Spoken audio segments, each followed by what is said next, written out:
बिस्मिल्लाहिर्रहमानिर्रहीम। अस्सलाम वालेकुम। पाक ESP ड्राइविंग स्कूल। इस वीडियो में हम इंग्लिश थ्योरी का एक टेस्ट करेंगे। इस टेस्ट के मैं दो हिस्से बनाऊंगा और इन दोनों को यूट्यूब पे अपलोड करेंगे ताकि आपको मेरा पढ़ाने का तरीक़ाकार पता चल सके। ये समझें कि ये डेमो वीडियो है। अगर आप क्लासेस लेना चाहें तो आप इस व्हाट्सएप नंबर पे मुझसे रब्ता कर सकते हैं। Can a person in a wheel chair with A motor, एक व्हील चेयर है जिसके साथ मोटर लगी हुई है, drive on the hard shoulder of this road, क्या वो इस रोड के हार्ड शोल्डर पे चल सकता है। हार्ड शोल्डर दो किस्म के होते हैं, एक चलने के काबिल ट्रांजिटेबल पासेबल, दूसरा चलने के काबिल नहीं होता। तो यहाँ पे ये जो हमें नज़र आ रहा है ये चलने के काबिल है, ट्रांजिटेबल है। ट्रांजिटेबल का क्या मतलब होता है, यानी कि पक्की रोड है, पक्की जगह है, वहाँ पे चलने की गुंजाइश है।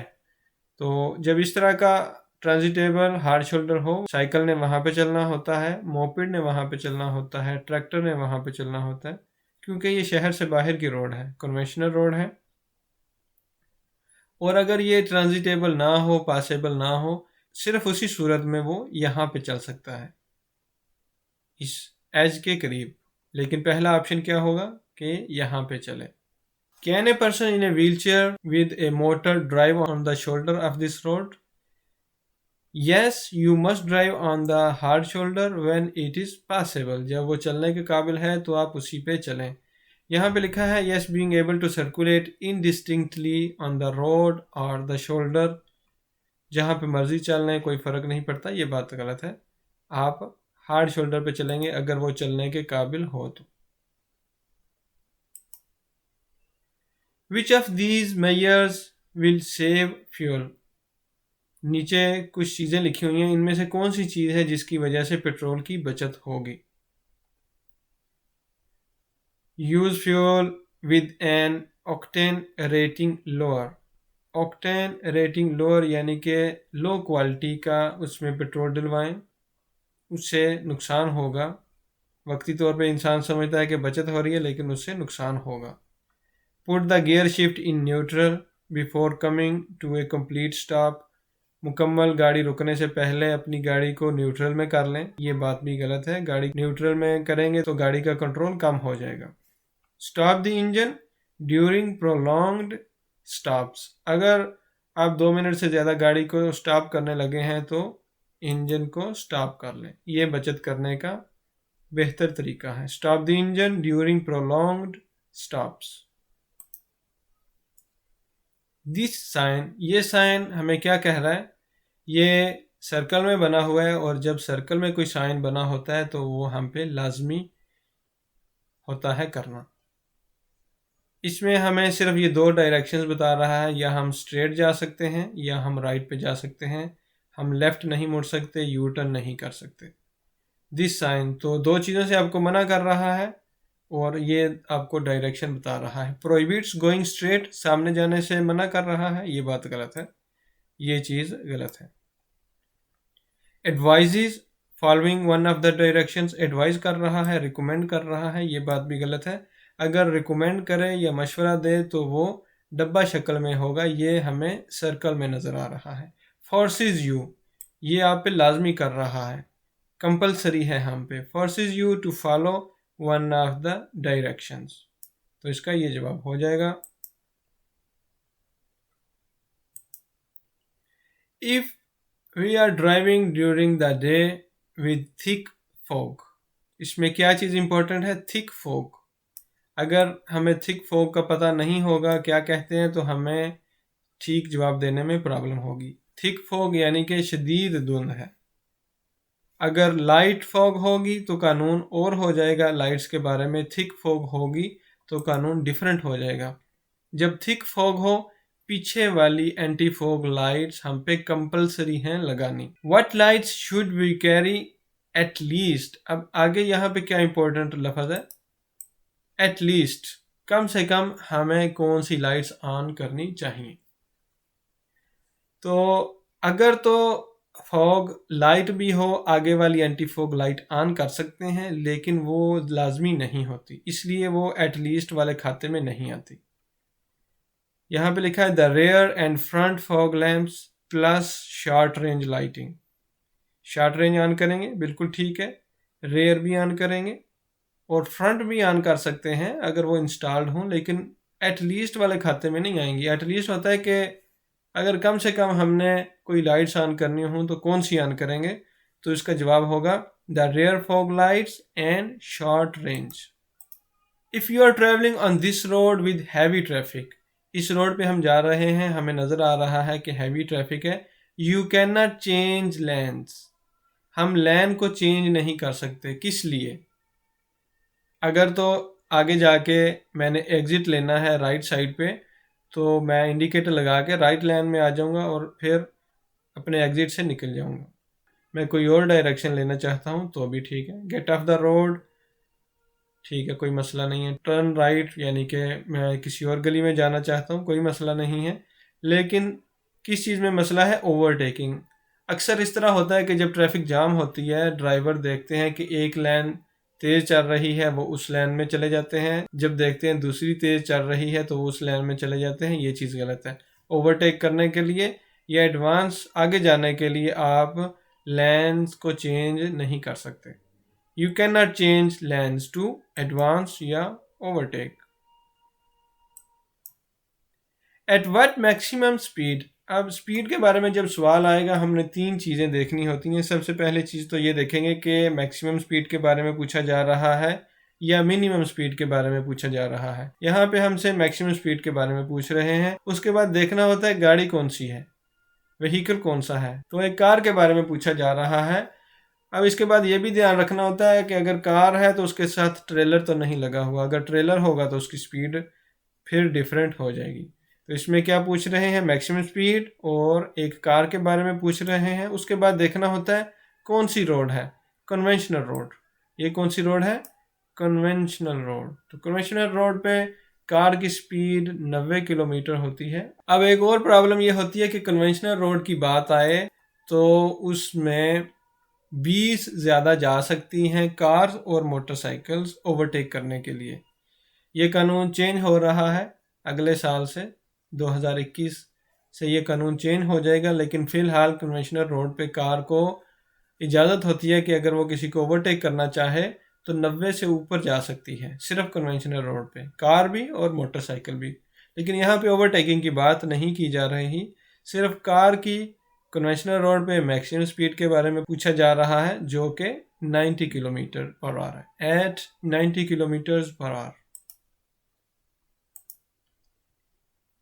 लंबा सवाल है। If the driver of the vehicle in front of us signals by means of the direction indicator, direction indicator लगाया हुआ है, that he intends to turn left, indicator बता रहा है कि लेफ्ट जाना चाहता है, but with his arm indicates that he wants to turn right, indicator बता रहा है कि लेफ्ट जाना है, हाथ से उसने सिग्नल किया हुआ है कि वो राइट जाना चाहता है।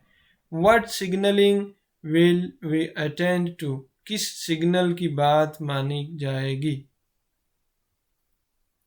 किस सिग्नल की बात मानी जाएगी? जो हाथ से किया जा रहा है, क्योंकि इंडिकेटर लाइट किसी वक्त ख़राब भी हो सकती है। जो सिग्नल आर्म के साथ किया जाएगा उसकी बात मानी जाएगी। To the arm.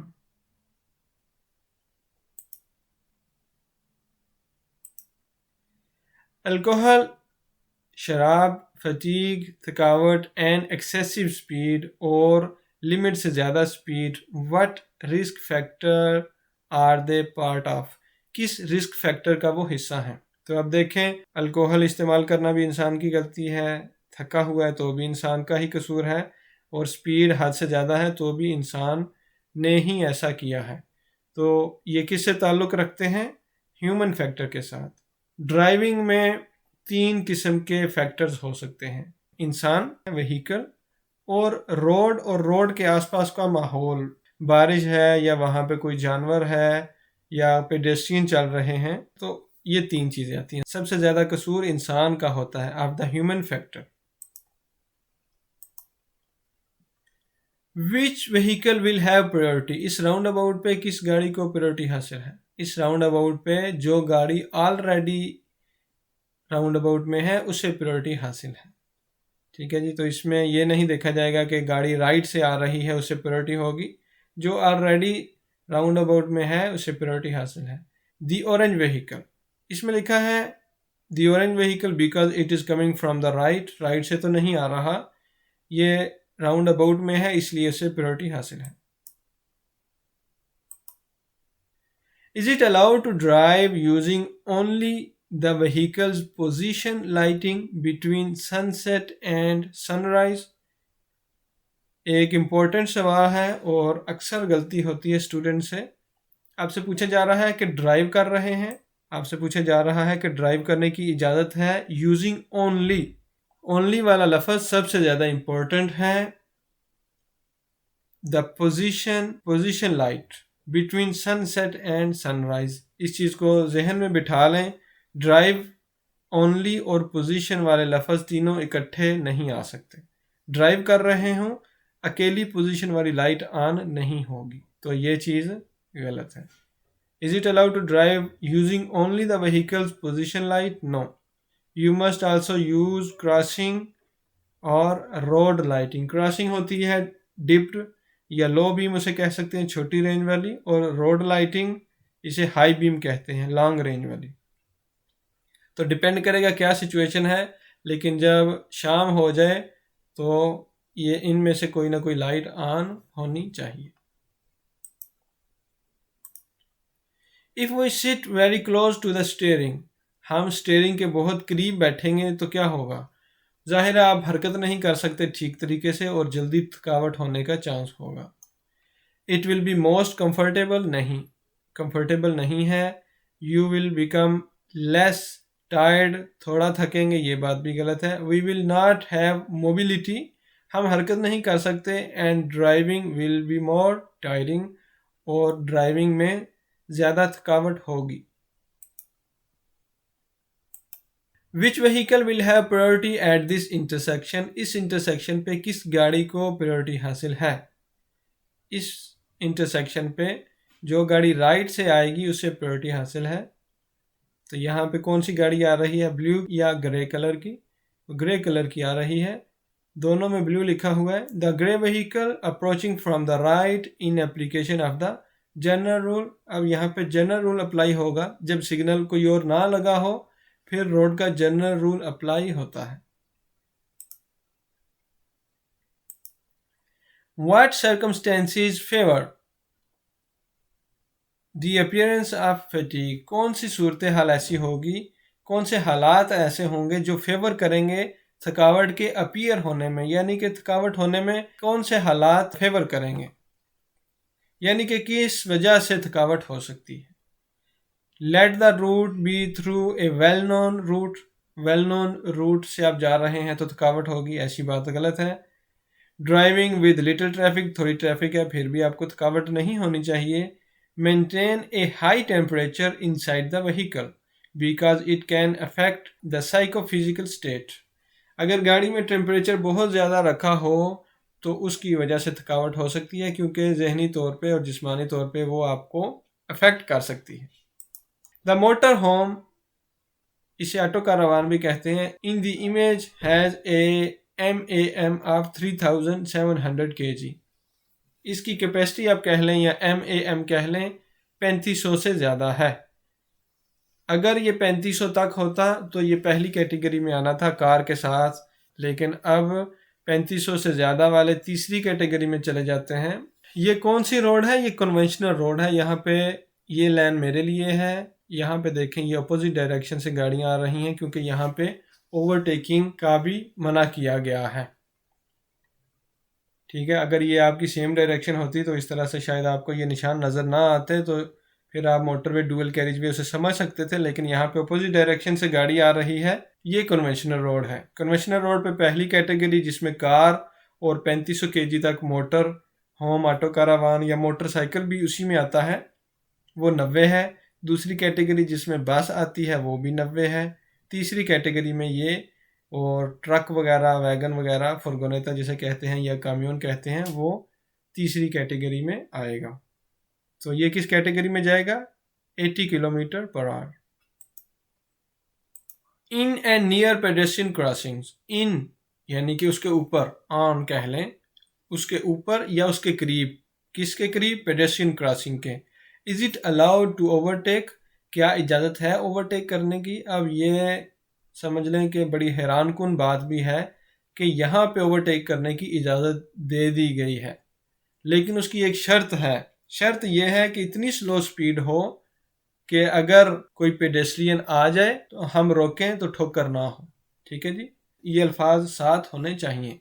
Yes, when it is carried out at such a low speed that it allows stopping in time if there is risk of being run over। run over hit करना, यानी कि बंदे के साथ जब ठोकर होती है उसे एक्सीडेंट नहीं कहते बल्कि रन ओवर या हिट लिखा होता है। ये थे 15 सवाल, बाकी 15 सवाल हम अगली वीडियो में करेंगे। अस्सलामु अलैकुम वरहमतुल्लाहि वबरकातुहू।